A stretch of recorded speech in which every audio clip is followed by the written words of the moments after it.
Baik, bismillahirrahmanirrahim. Assalamualaikum warahmatullahi wabarakatuh. Perkenalkan, nama saya Rendra Mulyawan.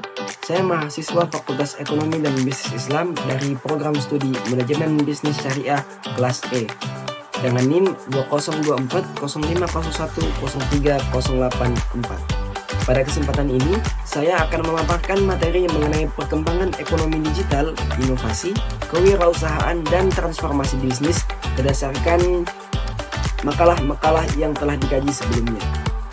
Langsung saja, yang pertama, ekonomi digital dan disruptive innovation.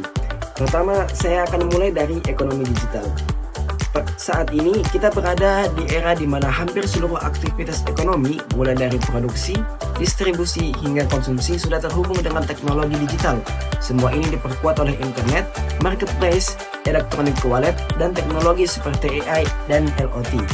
Di tengah perkembangan tersebut, muncul fenomena yang disebut disruptive innovation. Inilah inovasi yang tidak hanya memperbarui produk lama, tetapi benar-benar mengguncang struktur industri itu sendiri. Inovasi ini membuat model bisnis lama menjadi kurang relevan. Contohnya dapat kita lihat pada Uber, Amazon, Vintage, dan layanan streaming seperti Netflix yang telah menggantikan DVD. Disruptive innovation menyebabkan terjadinya shifting atau pergeseran besar-besaran pada pasar itu sendiri. Adapun perilaku ini mempengaruhi konsumen dan pola kerja sebuah industri. Yang kedua, creative destruction dan sustaining innovation. Selanjutnya ada dua konsep penting dari Scrum Peter, yaitu creative destruction dan sustaining innovation, di mana creative destruction adalah proses ketika inovasi baru akan menggantikan cara yang lama.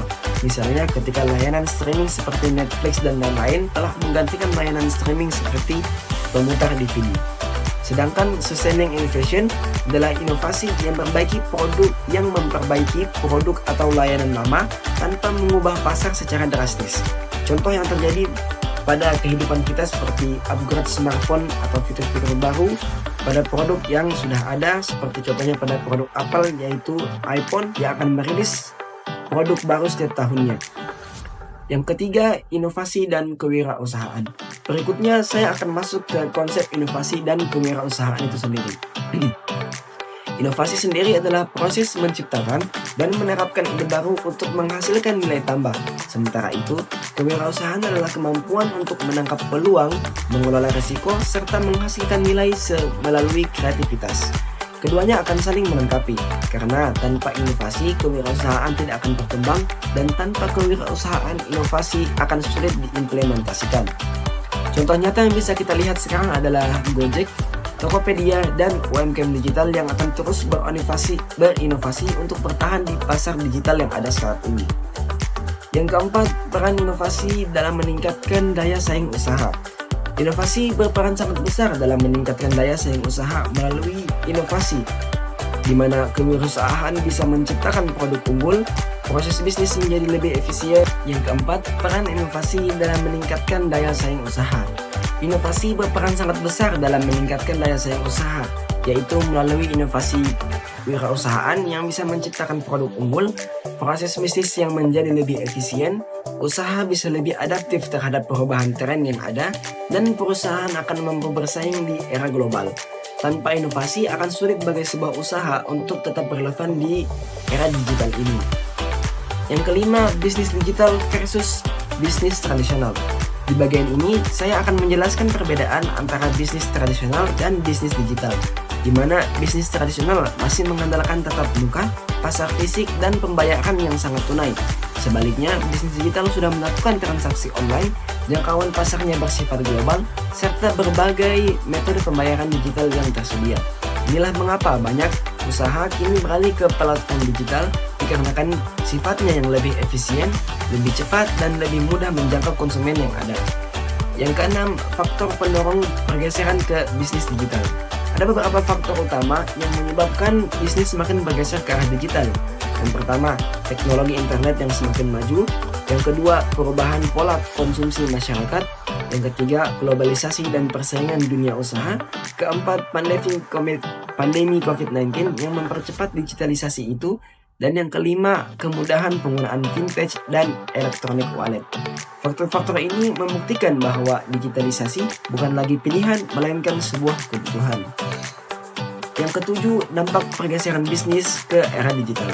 Pergeseran ini akan membawa dampak positif dan negatif, di mana dampak positif yaitu pasar akan menjadi lebih luas, promosi menjadi lebih mudah, biaya operasional cenderung rendah, dan banyak pekerjaan digital yang akan bermunculan. Adapun dampak negatif dari pergeseran ini yaitu persaingan usaha yang akan semakin ketat, pelaku usaha tradisional akan banyak yang tertinggal, risiko keamanan data meningkat, dan ketergantungan terhadap teknologi itu sendiri. Oleh karena itu, pelaku bisnis harus mampu beradaptasi agar tidak tertinggal. Yang kedelapan, studi kasus transformasi digital di Indonesia. Beberapa contoh penerapan digitalisasi yang sukses di Indonesia meliputi beberapa hal seperti marketplace, di mana contoh nyatanya adalah Tokopedia, Shopee, dan Bukalapak, transportasi digital seperti Gojek, Grab, dan Maxim, UMKM yang menggunakan media sosial untuk marketing, vintage dan mobile banking seperti OVO, GoPay, dan Dana, dan pendidikan digital seperti yang ada di Ruang Guru dan Zenius. Semua contoh ini menunjukkan bahwa digitalisasi telah menjadi bagian penting dalam perekonomian di negara Indonesia. 9. Peran teknologi dan infrastruktur digital. Dalam bisnis digital, teknologi adalah fondasi utama. Internet, AI, Big Data, dan cloud computing, dan media sosial menjadi pendorong utama perkembangan bisnis ini. Untuk seorang digitalpreneur, infrastruktur yang penting akan meliputi seperti website yang profesional, hosting yang stabil, sistem pembayaran digital, tools analitik, dan keamanan data yang terjamin. Tanpa dukungan infrastruktur yang kuat, bisnis digital akan semakin sulit bertahan di era digital sekarang ini. Yang ke-10, strategi untuk menghadapi persaingan digital yang ada. Agar mampu bertahan dalam persaingan digital, pelaku bisnis perlu menerapkan beberapa hal seperti menerapkan inovasi dan diferensiasi terhadap produknya, menggunakan teknologi dalam operasionalnya, memperkuat pemasaran digital, mengolah data dan keamanan cyber bagi penggunanya, dan menjaga keberlanjutan bisnis jangka panjang. Dengan strategi yang tepat, bisnis digital akan dapat berkembang lebih cepat dan lebih stabil bagi pelaku usaha.